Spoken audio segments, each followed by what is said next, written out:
बहुत साल पहले के बात था। एक गांव में एगो नदी रहे जेकर किनारे मंजीनाथ नाम के एगो आदमी अपना बीवी सुलू के साथे रहत रहल। उ दोनों बहुत ही गरीब रहले। एही से दूसर के खेत में जाके काम करके पैसा कमात रहले।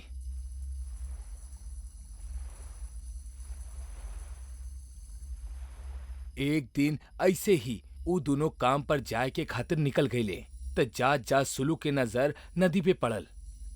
नदी के किनारे एगो छोट सा पेड़ रहे और ओकर डाली में कुछो फसल रहे। सुनी जी, ऊ नदी में का बहत आवता? डाली में अटक गइल बा शायद। ऊ ओह चीज के पास जाए लगले। जैसे जैसे ऊ पास जात रहले उनकरा एगो बदबू आवे लागल।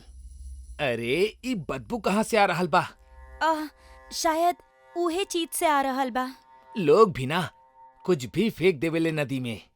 दोनों ऊ चीज के पास चल गईले। ऊ चीज से बहुत ही बदबू आवत रहे। मंजीनाथ ऊ चीज के बाहर निकललस त ऊ दोनों ओकरा देख के डर गईले। काहे कि ऊ कुछ और ना एगो सड़ल लाश रहे जो नदी में बहात बहात यहाँ तक आ गइल रहे। अब हमनी का कइल जाए?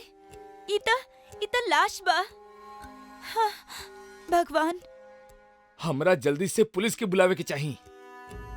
थोड़ा ही देर में वहाँ एगो पुलिस इंस्पेक्टर आ गई। ऊ दोनों ऊ इंस्पेक्टर के ऊ लाश के दिखौले। ई लाश के बारे में तू केहू के बतौला तो ना? ना साहब, केहू के भी ना बतौनी। बतैया भी मत। अब हमार बात ध्यान से सुना। ई नदी से अब रोज लाश बहात बहात यहाँ आई। तोहरा एगो काम करे के होखी।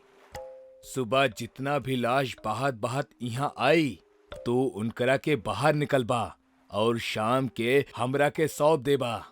इंस्पेक्टर के बात सुन के मंजीनाथ और सुल्लू डर गईले। पर साहब, रोज लाश यहाँ काहे आई?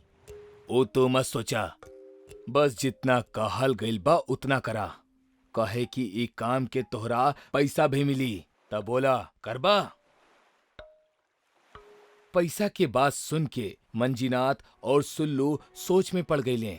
पर आखिरकार ऊ ई काम करे खातिर तैयार हो गईले। ओ दिन से नदी में बहुत सा लाश बहात बहात आवत रहे और फिर मंजीनाथ और सुल्लू मिल के उनके बाहर निकाले ले और इंस्पेक्टर के सौंप देवेले। इंस्पेक्टर भी उनकरा दिन के पैसा दे के ओ लाश के लेके जात रहे। नदी में आवे वाला लाश बेहद बदबूदार रहत रहल।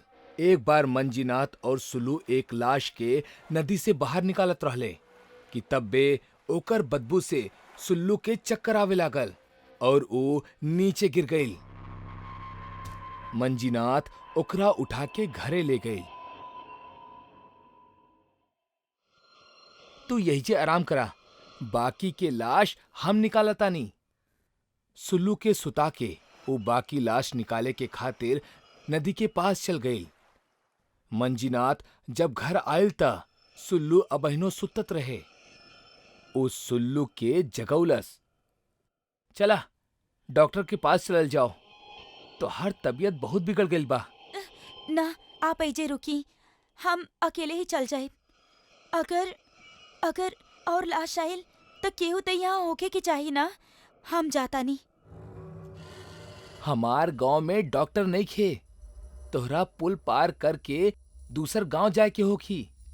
रास्ता लंबा हा। कुछ ना होई, हम चल जाए। अगला दिन सुलू डॉक्टर के पास चल गई और मंजीनाथ नदी पे लाश इकट्ठा करे लागल। कुछ देर बाद वहां इंस्पेक्टर आ गई। साहब, आज बहुत जल्दी आ गई नी? हाँ, बस ऐसे ही। कितना लाश निकलला? सुबह से 3 निकलले बानी। अच्छा अच्छा, ठीक बा। इतने में इंस्पेक्टर के ध्यान नदी में गई। ओकरा एगो लाश आवत दिखाई देहलस। अरे ओ देखा, एगो और लाश। जा जा निकाला। मंजीनाथ नदी में गई और ऊ लाश के घसीट के बाहर ले आइल और ओ लाश के पुलिस वाला के सामने रख देलस। लाश से बहुत बदबू आवत रहे। इंस्पेक्टर पैर से ऊ लाश के सीधा कैलस और चेहरा देखे लागल।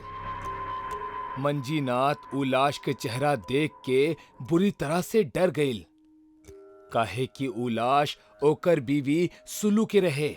ऊ वही जे जोर जोर से रोए लागल। अरे सुल्लू, यहाँ कैसे आ गइलू? का भइल एकरा साथे साहेब? का भइल? तोहार बीवी कहाँ गइल रहे?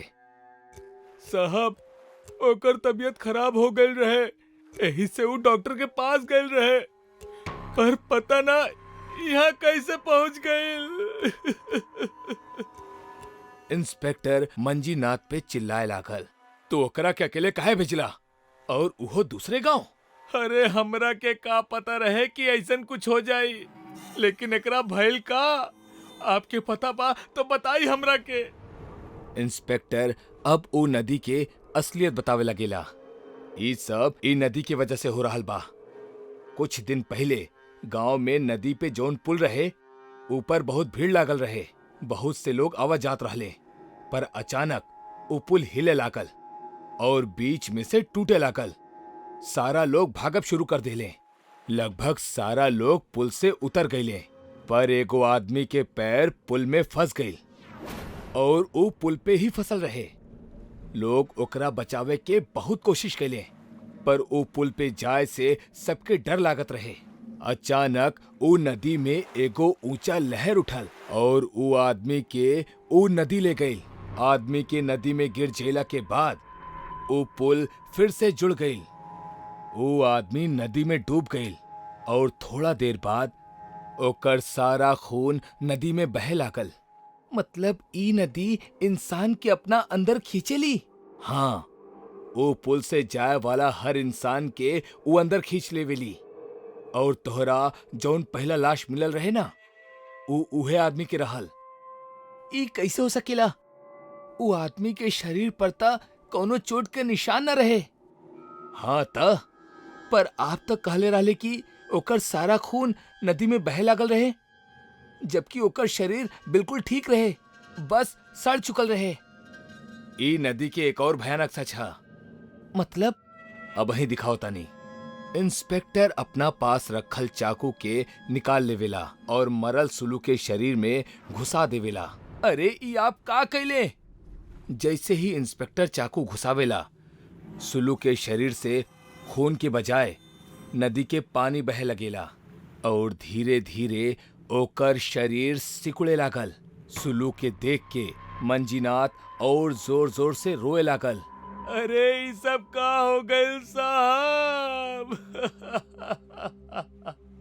ये नदी सिर्फ इंसान के खींचेली ना, बल्कि उनकर सारा खून बाहर निकाल के उनकरा अंदर आपन पानी भर देवेली, जेकर कारण शरीर सड़ जाली। और यही से तोहसे ले जइला के बाद हम ई लाश में से ऐसे ही पानी के निकालीला और उनकरा जला देला। इंस्पेक्टर सुलू के साथे बाकी के लाश के भी अपना साथे ले गई और उनकरा जला देहलस। मंजीनाथ इंस्पेक्टर के कहला पे चुपचाप वो काम करत रहल।